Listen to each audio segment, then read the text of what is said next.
오늘 말씀은 민수기 26장 1절부터 51절까지 말씀인데요. 큐티에 나온 본문대로 1절부터 저희들이 11절까지 읽고 19절부터 22절 그리고 마지막 51절만 우리 함께 읽겠습니다. 먼저 1절부터 11절까지 말씀입니다. 연병 후에 여호와께서 모세와 제사장 아론의 아들 엘르아살에게 말씀하여 이르시되 이스라엘 자손의 온 회중의 총수를 그들의 조상의 가문을 따라 조사하되 이스라엘 중에 20세 이상으로 능히 전쟁에 나아갈 만한 모든 자를 계수하라 하시니 모세와 제사장 엘르아살이 여리고 맞은편 요단과 모압 평지에서 그들에게 전하여 이르되 여호와께서 애굽 땅에서 나온 모세와 이스라엘 자손에게 명령하신 대로 너희는 20세 이상 된 자들을 계수하라 하니라. 이스라엘의 장자는 르우벤이라.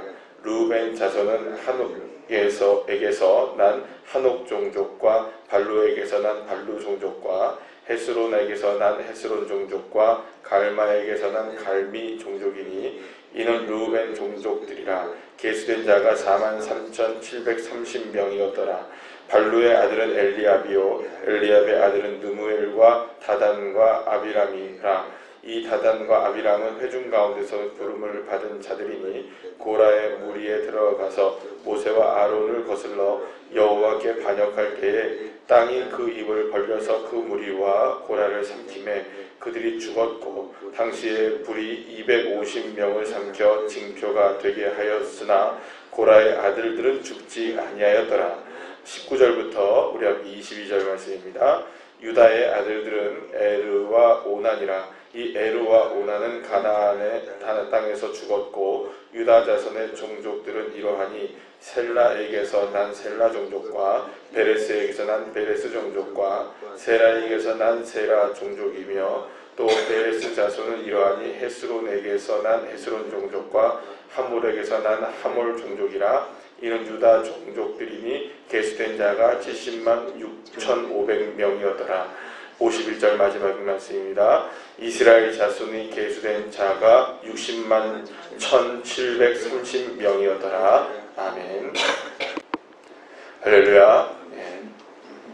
오늘 본문은 1절부터 51절까지의 말씀이었는데요. 사실은 그 족보에 관한 이야기 또 계수에 관한 이야기가 계속 반복되어서 나와서 여러분들 꼭 한번 집에서 다시 한번 읽어보시기를 부탁을 드립니다.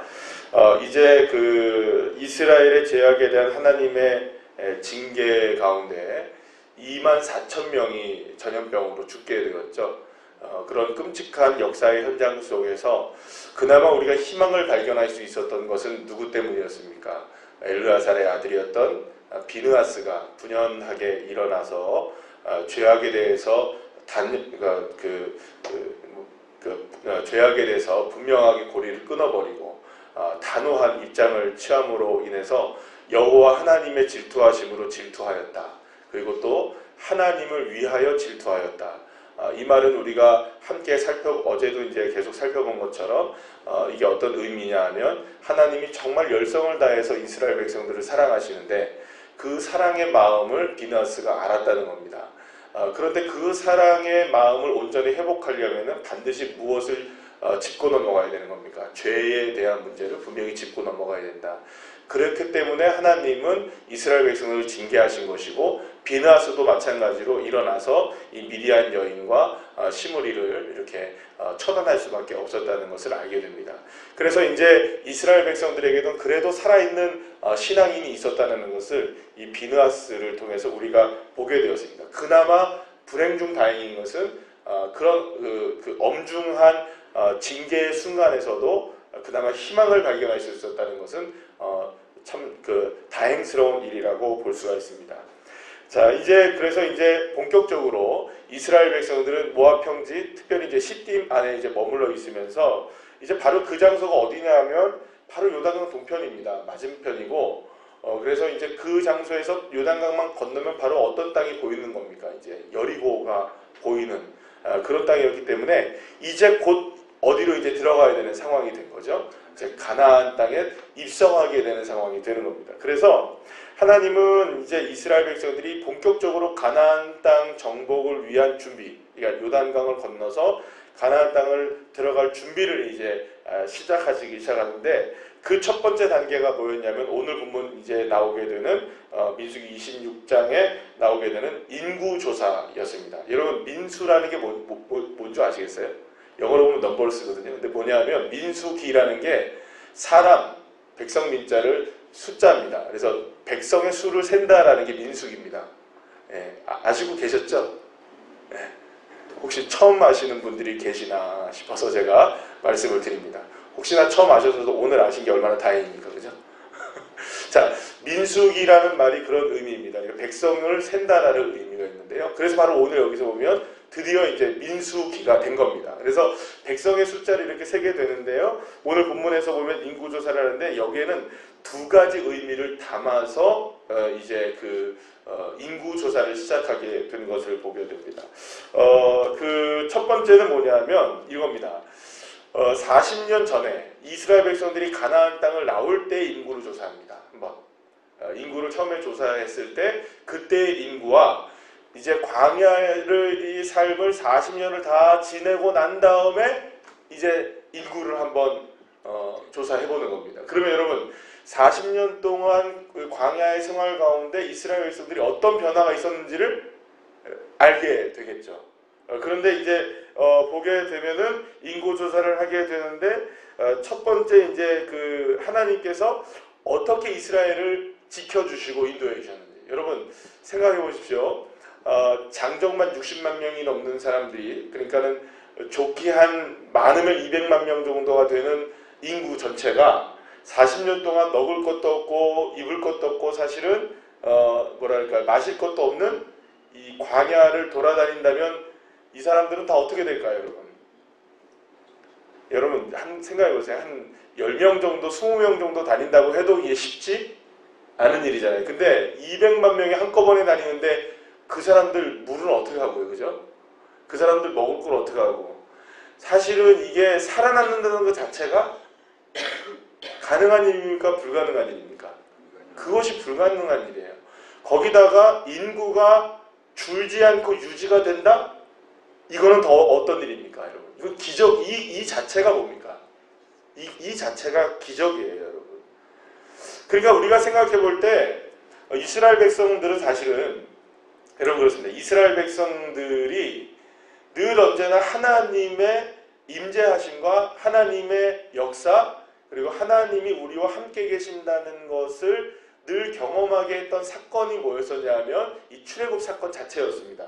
광야의 생활을 어떻게 하나님이 이스라엘 백성들이 인도해 내셨는가. 여러분 그걸 보면 사실은 이스라엘 백성들이 출애굽을 하는 과정 그 다음에 뭐 10가지의 재앙 그 다음에 홍해를 건너고 40년 동안 하나님께서 이스라엘 백성들을 지켜주신 이 놀라운 일들 여리고래요. 요단강을 건너고 여리고를 점령하는 이 모든 사건들을 보게 되면 여러분 이건 역사적 사실입니까? 아니면 지어낸 이야기입니까? 그러니까 여러분 보세요. 하나님의 역사가 얼마나 놀라우냐면 그저 다른 예를 들어서 다른 종교들 뭐 신들 많잖아요. 그죠? 그건 전부 다 신화예요. 신화. 누가 만들어내는 겁니까? 다 인간들이 만들어내는 이야기입니다. 여러분들 그렇잖아요. 우리나라에도 보면은 단군이 어떻게 만들어집니까, 여러분? 단군이 어떻게 만들어지죠? 곰하고 거시기하고 호랑인가요? 뭐 합니까? 그래서 결국에는 동굴 안에서 뭘 먹은 거예요? 마늘 먹고 뭐가 된 겁니까? 인간이 되었더라 이거 아닙니까? 그죠? 그러니까 여러분 보세요.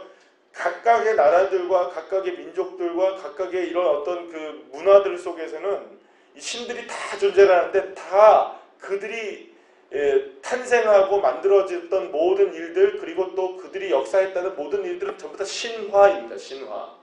그래서 여러분 로마 신화, 그리스 신화 이렇게 얘기를 해요. 그러니까 다 인간들이 만들어낸 상상력의 산물이에요. 역사가 아닙니다, 여러분. 여러분 제우스라는 신 들어봤죠?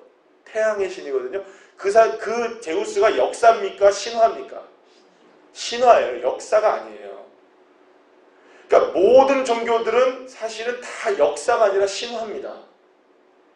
그런데 이상하게 유일하게 하나님만은 신화가 아니라 역사예요, 역사. 역사를 통하여서 하나님의 존재를 증명하셨던 겁니다.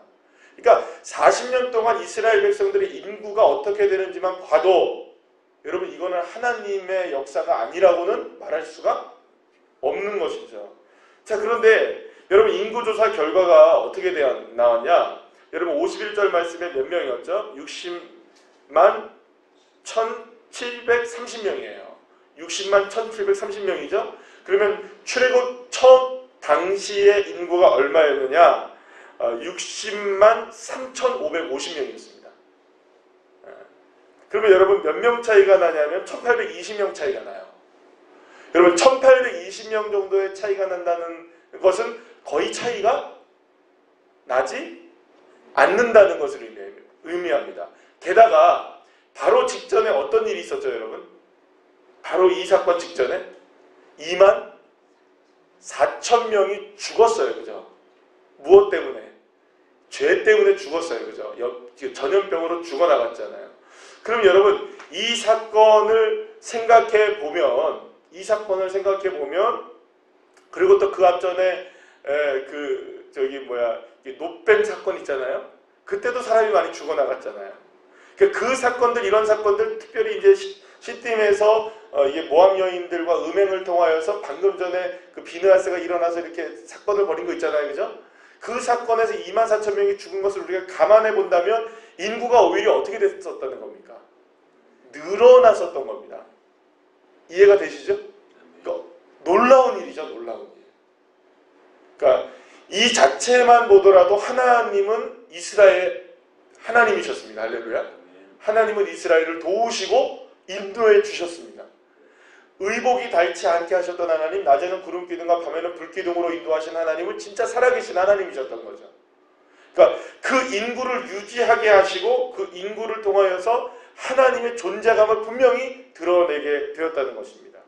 자, 그런데 여러분 우리가 이제 다 읽지는 않았는데, 오늘 본문을 다 읽지는 않았는데, 일단 가장 많은 인구는 누가 이제 제일 많았었냐면, 누가 제일 많은 줄 아십니까?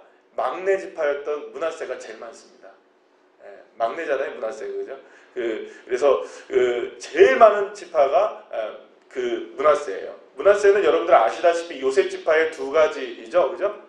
그래서 여러분들 아시는 대로 베냐민이 제일 막내이긴 하지만 요셉에게서 두 가지의 이제 자손들이 나가서 이제 므낫세 반지파가 나온 거 아닙니까? 그러니까 므낫세가 제일 많게 되는데요. 므낫세 지파는 몇 명이 나오냐면 계수된 인원이 2만 500명 정도가 나옵니다. 일단 인구가 제일 많은 지파가 므낫세 지파가 됩니다. 자, 그 다음에 어떤 지파들이 인구가 증가했냐면 유다 지파, 이사가, 스불론, 베냐민, 단, 아셀 지파인 이 7개 지파가 인구가 증가합니다.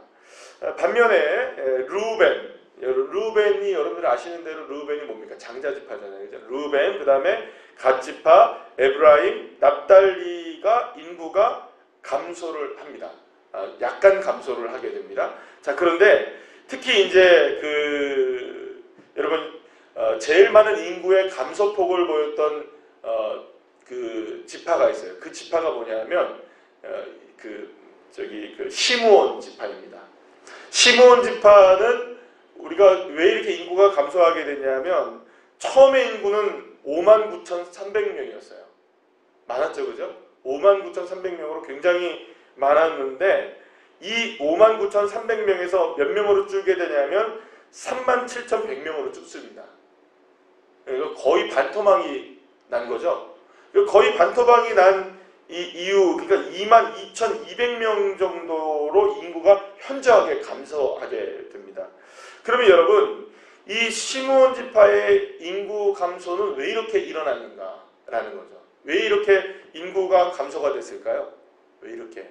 시므온 지파 방금 전에 어떤 일이 일어났을 때, 모함 여인들과 음행을 하였을 때 그 시므리라는 사람이 그때 이제 그 중심에 있었잖아요.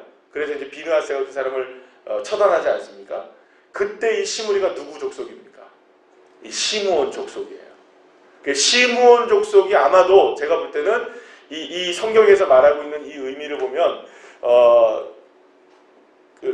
물론 뭐 이스라엘 전역에 퍼져 있던 죄악이긴 했지만 그때 당시에 이 사건을 통해서 모압 여인들과의 음행의 사건을 통해서 제일 많이 전염병으로 죽었던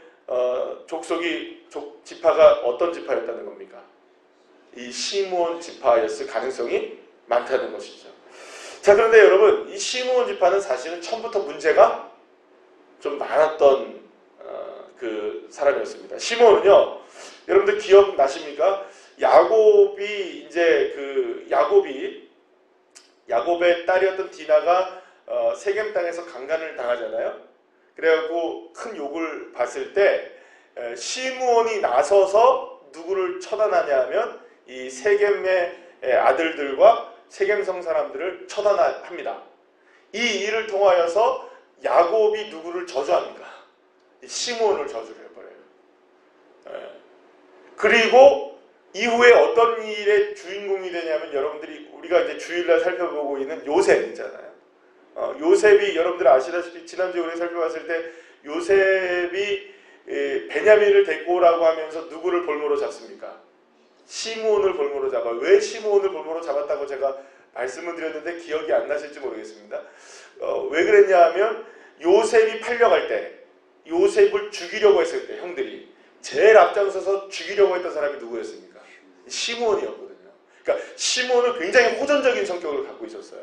굉장히 성격이 날카롭습니다. 게다가 그리고 이제 먼저 칼을 쓰는 사람이었어요. 그러니까 이 부분에 있어서 실수하는 것들이 많은 거예요. 결국에는 이것에 대한 보응을 여기서 받았죠. 그러니까 인구가 5만 9천 명, 거의 6만 명의 말하자면 12지파의 처음에 60만 명 중에 6만 명 정도니까 여러분 10분의 1이 시므온 지파였을 만큼 대단히 큰 지파였는데 이게 반토막이 나버리는 거예요. 여러분 이거를 통하여서 우리가 알 수 있는 건 뭐냐면 처음 잘 나가는 이런 모습들이 영원히 지속될 수 있는 것은 아닐 수도 있다는 것을 기억해야 합니다.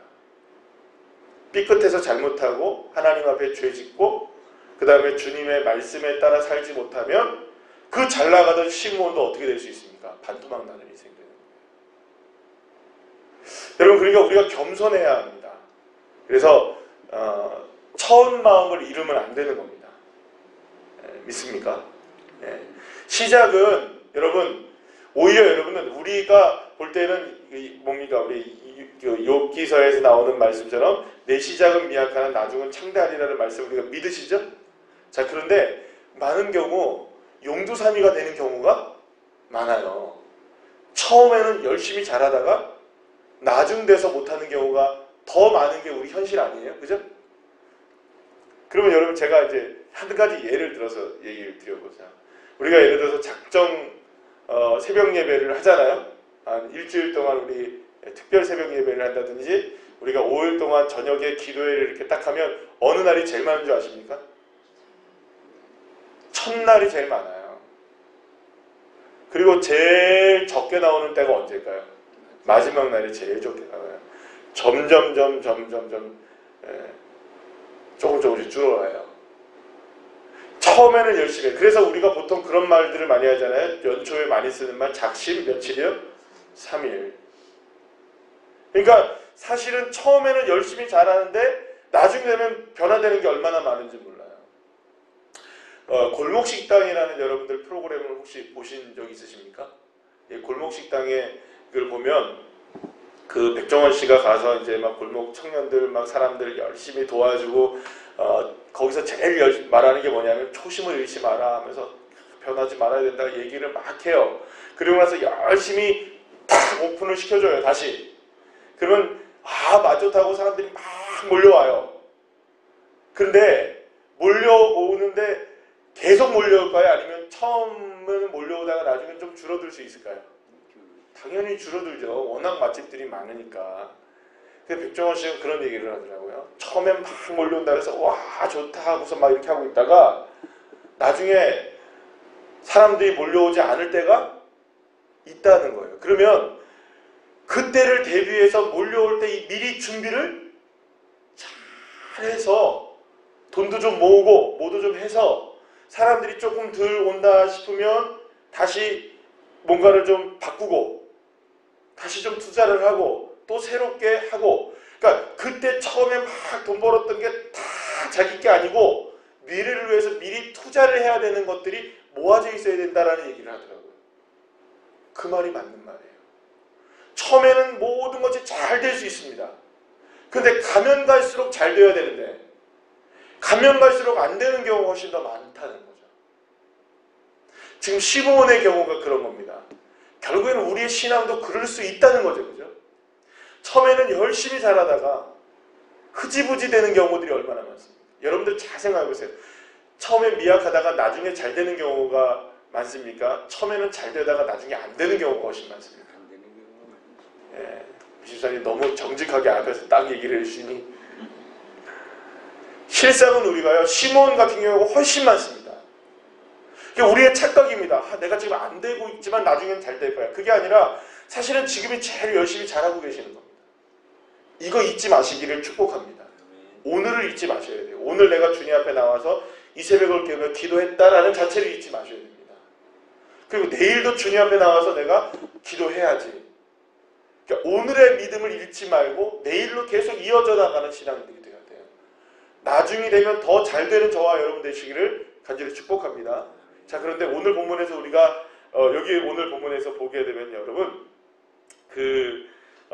11절 말씀 우리 한번 다시 한번 보세요. 11절 말씀 뭐라고 나옵니까? 고라의 아들들은 죽지 아니하였더라. 그러니까 루벤, 장자인 루벤 족속들 가운데 이제 그 고라의 자손을 갑자기 얘기하는데요.